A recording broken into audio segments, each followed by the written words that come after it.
Et bonjour à tous, bienvenue pour cette nouvelle partie. Ça faisait un petit moment et ça y est, le confinement officiellement est terminé.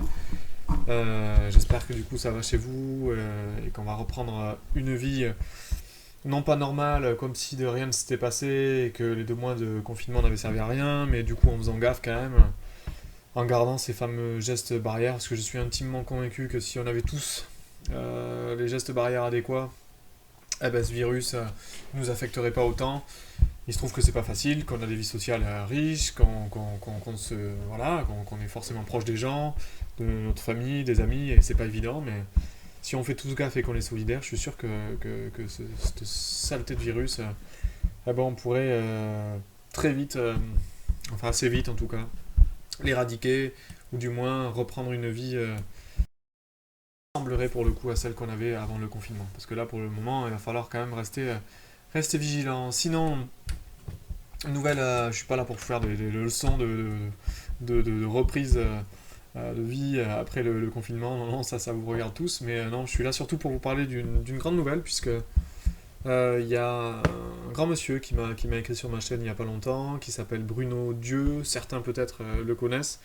Champion de France par correspondance dans les années 90. Un grand monsieur des échecs qui vient de m'écrire en me proposant de collaborer avec lui sur l'écriture d'un bouquin sur mon ouverture fétiche, Cavalier C3. Il se trouve que quand j'ai commencé à la jouer, cette ouverture, je suis tombé par hasard sur un vieux livre de Van Riet, un Hollandais, qui avait écrit sur cette ouverture, il y a un bail de ça.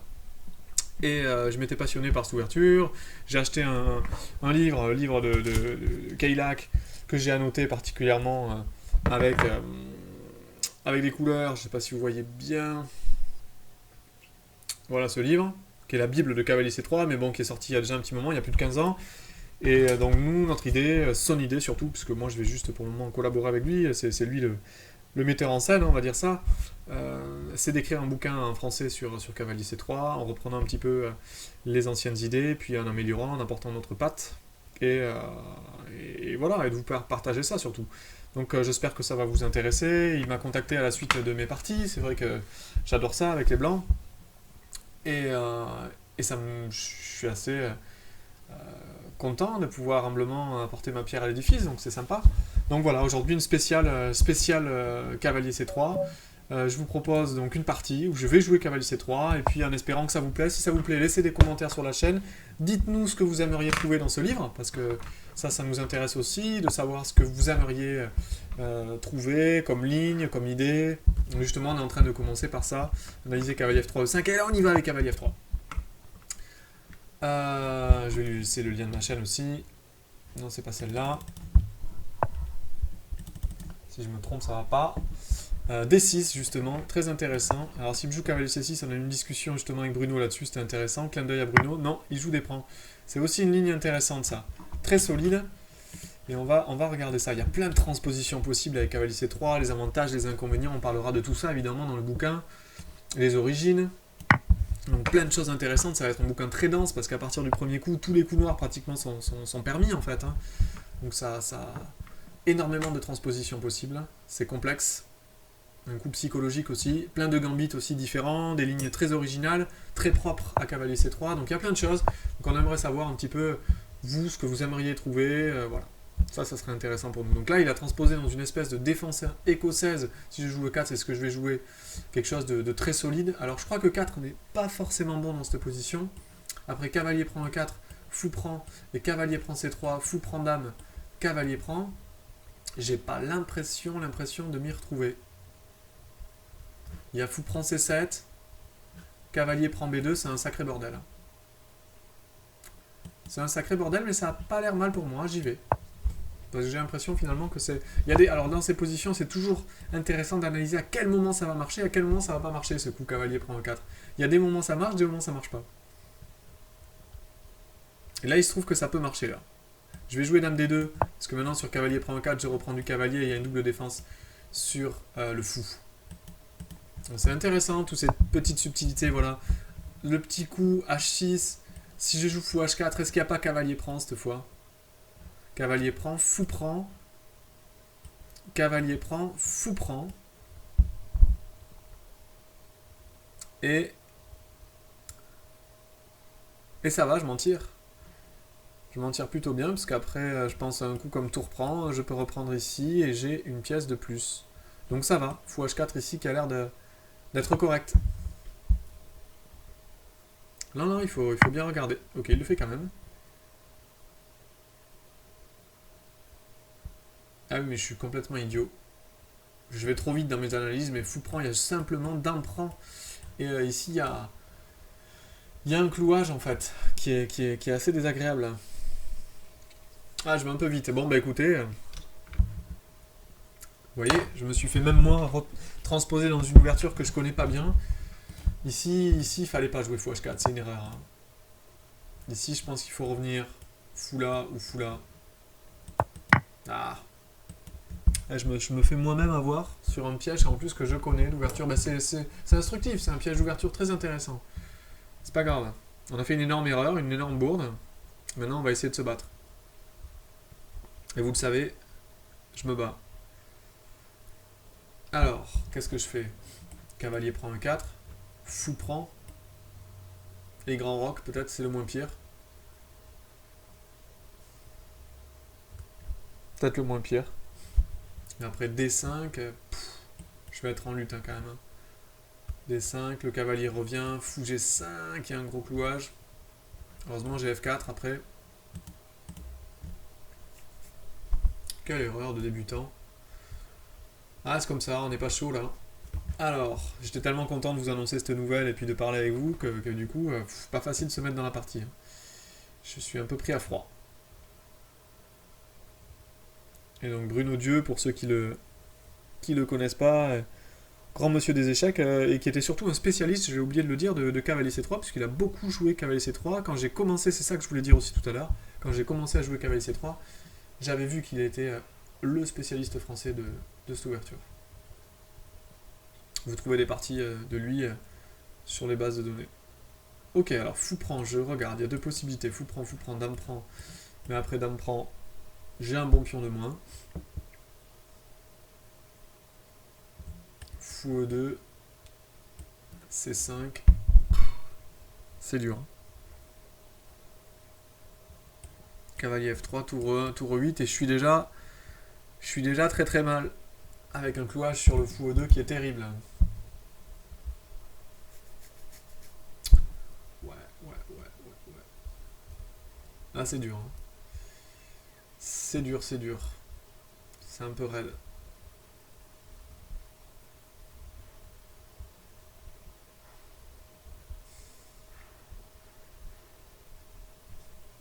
Je sais même pas quel est le moins pire ici. Hein. Fou prendre paraît désastreux. Fou prendre, dame prend. Qu'est-ce que je fais là? Cavalier prend, dame prend. Cavalier E2. C'est pas horrible. Parce qu'il y a C5 sinon qui me.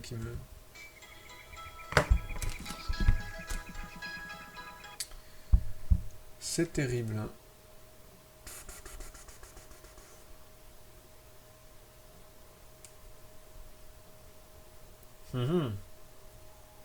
J'ai rien de convaincant. En fait, c'est désastreux. C'est carrément une position perdante d'entrée. Cavalier prend, fou prend. Me gêne énormément. D5 arrive. Bon, je vais faire ça. C'est peut-être le moins pire, mais. C'est peut-être le moins pire, mais ça reste désastreux. Ok. Donc voilà. Comment se retrouver dans une position perdante en seulement 8 coups. Là, je vous fais une petite. Justement, le livre vous permettra, je vais essayer de rebondir, vous permettra d'éviter tout ça, tout ce genre de pièges, de soucis. Là, vous voyez, c'est moi qui me suis fait moi-même transposer dans une ouverture que je maîtrisais mal, avec E4, une espèce de défense écossaise, avec cette espèce de piège, là, un petit piège d'ouverture, en tout cas H6 fois H4, et là, cavalier prend E4 dans cette position qui est terrible. Donc, vous voyez, c'est subtil. Et en plus, je disais ça juste là, ça marche pas. Là, il peut pas prendre. Là, il peut pas prendre non plus. Et maintenant, il peut prendre. Donc, c'est vraiment. On se fait vite avoir sur des choses comme ça. Donc, D5, je m'y attendais. Donc, l'idée, fou G5, heureusement, j'ai GF4. Mais bon. Donc, je pense que. Peut-être jouer cavalier G3 ici. Vous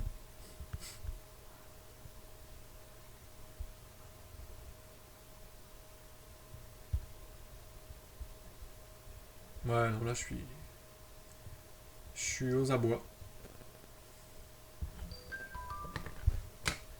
Je suis aux abois, clairement. Très très dur. J'ai un pion de moins, il a la paire de fous. Un pion central. Clairement, normalement, là, la position est perdante. Après, on se bat. C'est une partie rapide. Je vais être obligé de jouer vite pour essayer de récupérer le temps perdu. J'ai aussi 4 minutes de retard. Et on va essayer de se battre. Voilà. Il faut avoir un esprit combatif aux échecs, c'est important. Et on va essayer de sortir tout ce qu'on a ici. Essayer de défendre le mieux possible. Au moins rendre la tâche compliquée à votre adversaire. Plus vous la rendez compliquée, la tâche à votre adversaire en défense, c'est aussi intéressant pour ça, de se mettre en défense et essayer de réfléchir au principe de comment jouer ce genre de position aux échecs. Vous êtes mal, ben ok, on est mal, on accepte d'être mal, maintenant on l'est. On va pas rester frustré et énervé toute la partie. J'ai mis 3-4 minutes à en remettre. Maintenant, on passe à autre chose. Maintenant, on essaye d'avancer, toujours, dans la vie c'est comme ça. Aussi, vous avez un échec, vous l'essuyez, vous y réfléchissez et vous essayez de plus le commettre la prochaine fois, plus refaire la même erreur. Ben là, ça va être la même chose. La prochaine fois, je la referai pas, cette bêtise. Je me concentrerai plus, vous serez plus attentif, c'est ça qu'il faut se dire. Et puis maintenant, il faut lutter. Voilà, on y va. Dans cette partie, elle n'est pas finie. J'ai encore les reines. Il y a tout qui peut se passer. Voilà, on y va, on se bat. L'adversaire, vous voyez, qui prend son temps maintenant pour jouer les coups. Il n'y a plus que 3 minutes de retard. Il y en avait 5 tout à l'heure. Dame F6, il menace bouger 5. Et on se bat. On se bat. Ok, j'ai envie de jouer quoi alors là? C'est pas un mauvais coup qu'il joue évidemment le bougre, il va jouer les bons coups maintenant.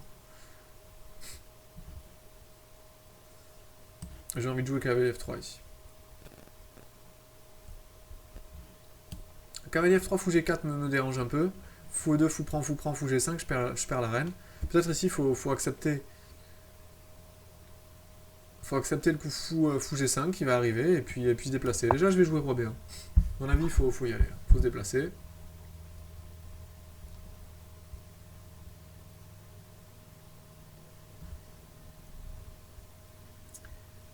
Il faut essayer de garder les reines, garder les pièces, et puis essayer de compliquer la position à des moments si c'est possible. Ok, fou E3. Bon, moment c'est lui qui cherche à compliquer la position, donc assez risque et péril. F4 est intéressant. Marche pas forcément encore, parce qu'il y a dame prend, mais sur fou prend il y avait cavalier H5 intéressant, et après fou prend, cavalier prend F6, ça pouvait être intéressant. Là j'ai juste envie de jouer dame C3.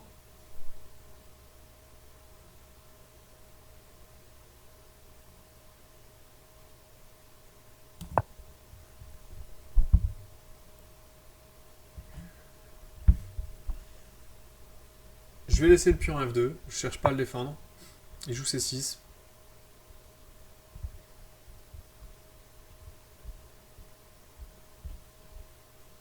Est-ce que je défends mon pion? Est-ce que je joue F3? Ou je le laisse? Et je prends plus de risques. Peut-être F3, tranquille.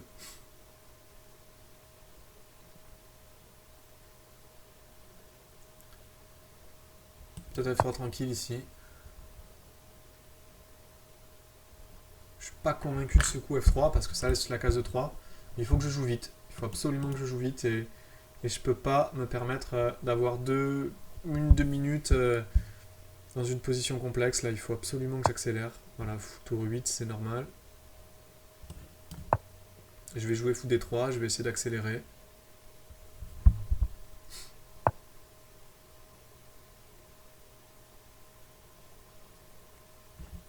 Peut-être cavalier H5 ici. Il joue vite alors.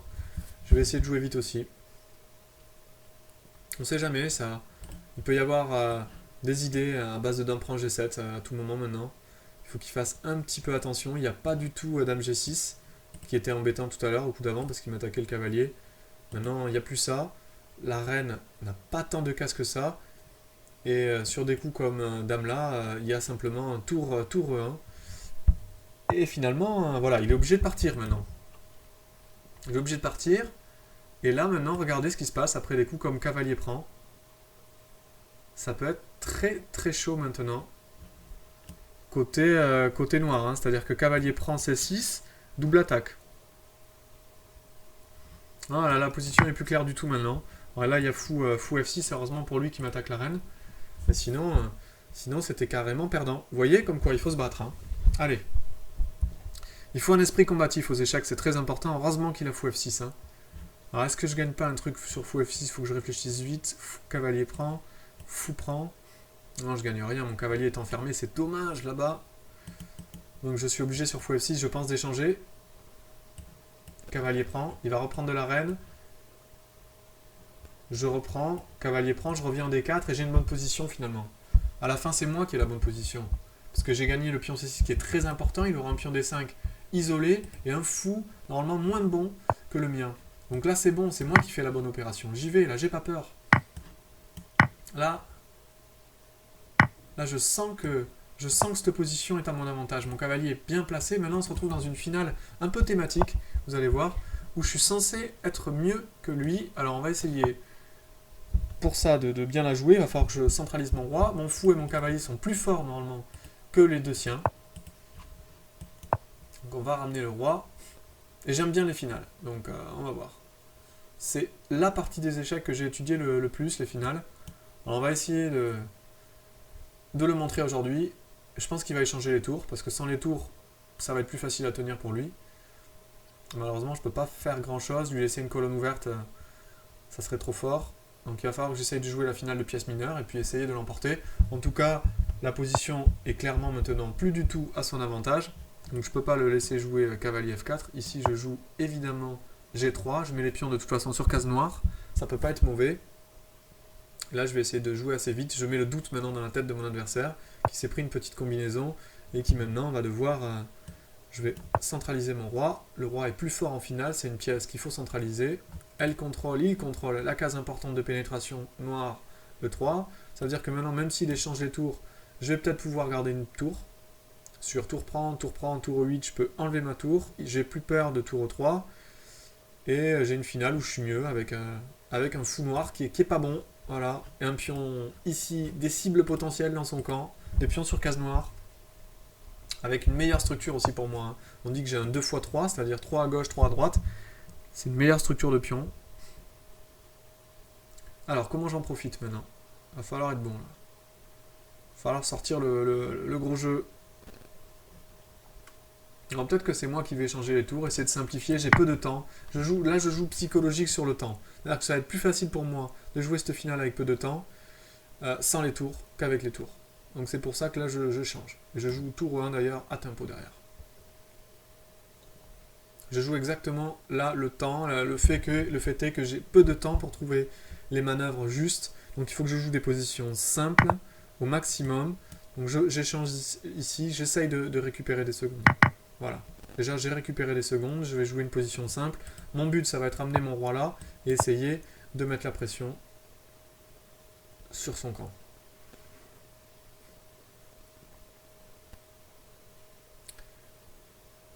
Et clairement, à tout moment, il peut y avoir des erreurs maintenant. Roi 3, mon roi ici serait très fort.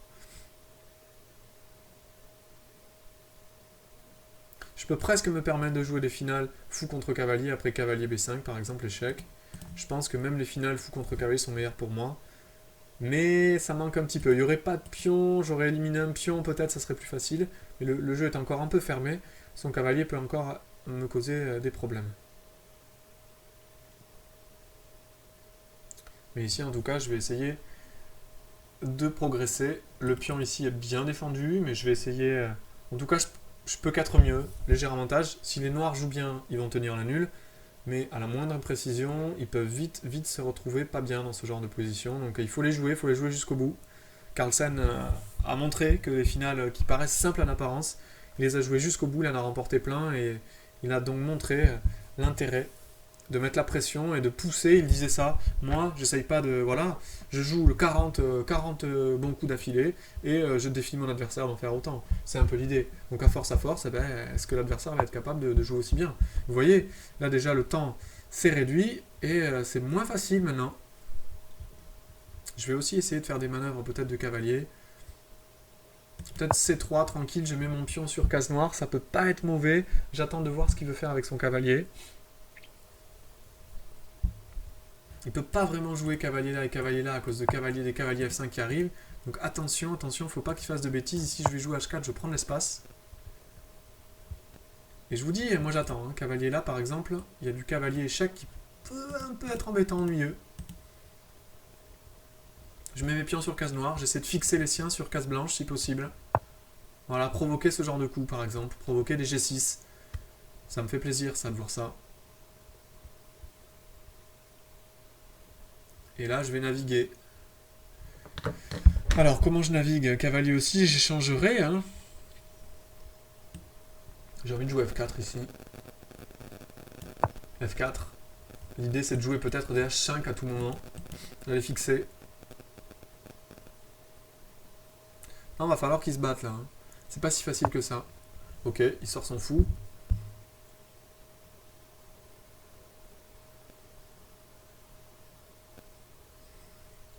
Ce qui est bien joué.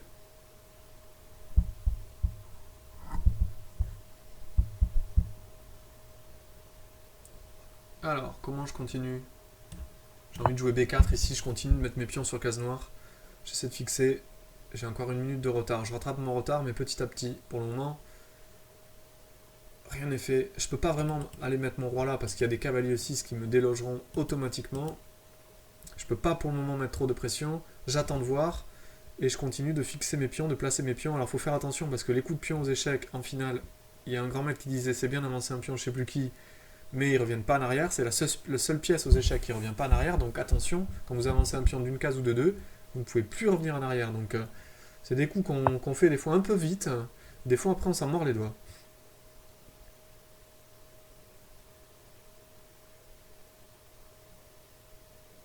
Alors, intéressant, le coup F5 là, qui marche pas encore dans cette position. Non, je vais jouer A3, tranquille, je vais mettre mes pions sur case noire. Et pourquoi pas aller échanger ici peut-être maintenant. Allez, c'est peut-être le moment d'aller échanger les cavaliers. Essayer de rentrer en D4 avec mon roi. J'ai une meilleure finale. Je vais essayer de jouer la finale de fou maintenant. Je passe dans une autre type de finale. Finale de fou où le fou noir est moins bon que le fou blanc. Mes pions sont mieux que les siens. Je l'ai forcé à jouer G6 tout à l'heure. J'ai gagné un petit truc. Maintenant, on va voir si ça suffit. Le temps s'est considérablement aussi réduit. Il y a du suspense maintenant sur cette finale. Ok, il joue bien, il joue un bon coup. Il met un pion sur case noire. C'est pas mal. Je vais venir en D4 et mettre la pression sur ce pion-là. Ok, là je vais laisser faire. Statu quo ici. Je touche à rien. Et je vais simplement jouer fou B3.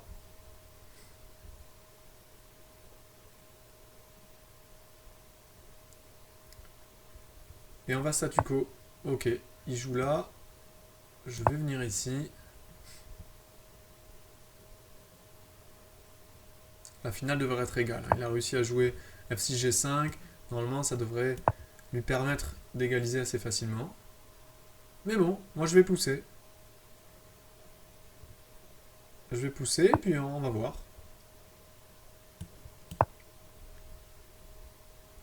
On va voir un petit peu.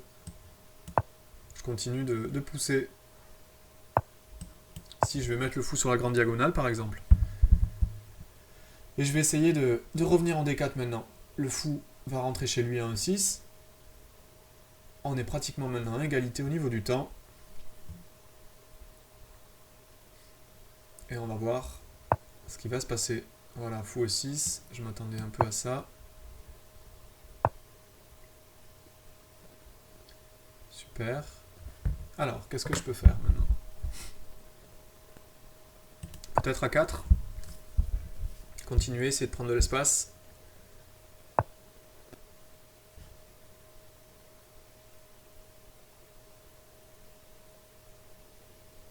Essayer de créer du zuzwang. Mon adversaire n'aurait plus de coups, ça serait l'idéal, mais est-ce qu'on peut créer un zuzwang, donc les positions où on bloque en fait l'adversaire. F5 est intéressant dans cette position. Peut-être je vais jouer à 5 d'abord.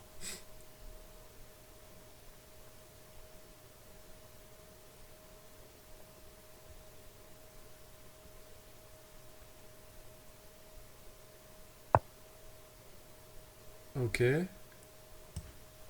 On va juste essayer de gagner du temps.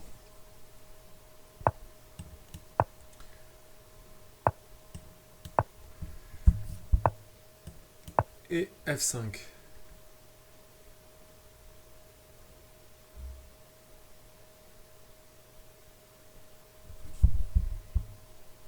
Voyons ce qui se passe. Je pousse. Hein.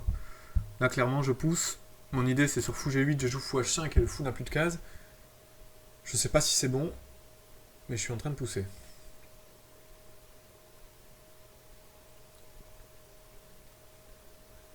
Et je mets moi-même mon pion sur case blanche, mais c'est un pion qui est un peu une épine, qui empêche le fou noir de bien se développer, de bien jouer. Et pour la première fois, je passe en dessous à la pendule. Enfin, au-dessus, je veux dire. Il passe en dessous de moi. Je vais faire un pré-move ici, pion prend, pion prend. Pas perdre de temps sur des pré-moves. Ça peut permettre de gagner 3 secondes. C'est pas négligeable en finale. Tous les coups sont permis ici. Et là, ça le fait réfléchir. Donc un petit pré-move qui fait gagner du temps. Ici, j'ai envie de refaire un autre pré-move. Il joue fou H5.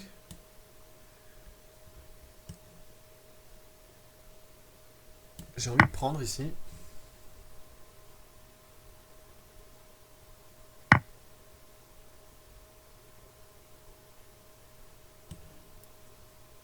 Et jouer... Ah, j'ai un problème de connexion. Alors ça tombe mal. Pas maintenant, s'il vous plaît. Ah, il veut jouer roi B5, c'est bien joué. Je vais revenir ici.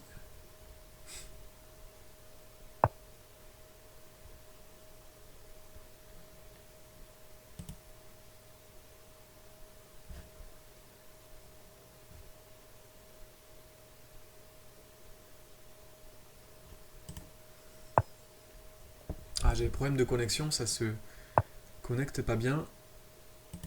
Ok.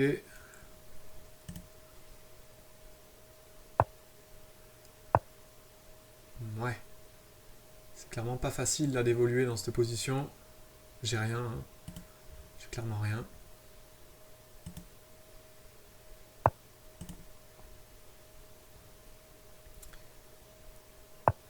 Et puis j'ai surtout un problème de connexion. C'est-à-dire qu'à chaque coup que je fais, je mets 3 secondes.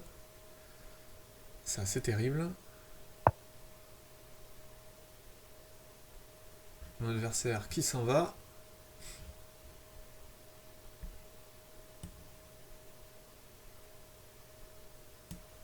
Et là, c'est moi qui vais essayer de faire d'arracher le match nul là maintenant.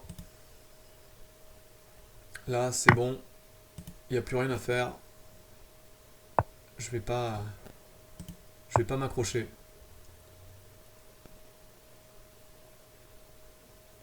Je vais pas m'accrocher ici. J'ai trop de problèmes de connexion, c'est dommage, ça m'a vraiment déconcentré ça. J'arrive pas à jouer, je risque de perdre autant. C'est incroyable ça. C'est fou ce qui se passe. C'est incroyable, je vais proposer nul. Je sais pas pourquoi ça fait ça.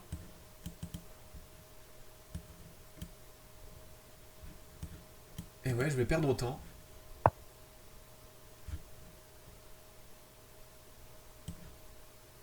Et non, la partie est nulle, à 0,056 secondes parce qu'il y a eu une répétition. C'est incroyable. Normalement, je devais perdre autant là. C'est fou, ça m'a vraiment déconcentré cette finale. Bon, il a bien défendu après. Hein. Le coup F5 était un peu désespéré, mais après, il a bien mis ses pions sur case noire. C'est ce qu'il fallait qu'il fasse. Il fallait surtout pas qu'il garde ses pions sur case. Et à un moment donné, quand j'ai laissé prendre à 5, si j'avais pris moi-même, peut-être que c'était un peu prématuré de jouer à 5. Et là, peut-être que ici. Ah, j'ai trop de problèmes. C'est fou ça. Peut-être qu'ici, là, au lieu de jouer F5, on est là. On va y arriver. Bon, je contrôle plus mon ordinateur. Ça y est. On va y arriver. Fou E6, fou F7. Et là, peut-être qu'il fallait d'abord ici prendre. Et ensuite jouer F5. Bon, l'ordinateur doit donner ça complètement égal. On va juste regarder par curiosité. Mais à mon avis, il n'y a pas de Zhuang dans cette position, et je peux pas faire grand chose. Voilà. En tout cas, une finale intéressante, une position, vous l'avez dit, hein. J'étais désespéré après mon ouverture, et puis on se bat, et puis finalement, on obtient l'égalité, puis c'est même nous qui pressons. L'ordinateur, vous voyez, me donne un avantage, parce que forcément, je suis mieux à cause de ce pion D5 qui est sur noir, mais pas plus. Voilà. Ben écoutez, j'espère que ça vous a plu, partagez ça autour de vous, commentez-nous sur la chaîne un petit peu si ça vous enthousiasme, l'idée de ce livre, ce que vous attendez, etc. Si vous serez de futurs lecteurs, en tout cas, voilà, ça nous fera plaisir. Je vous dis à bientôt, je vais laisser reposer mon ordinateur, et bon déconfinement. Au revoir à tous.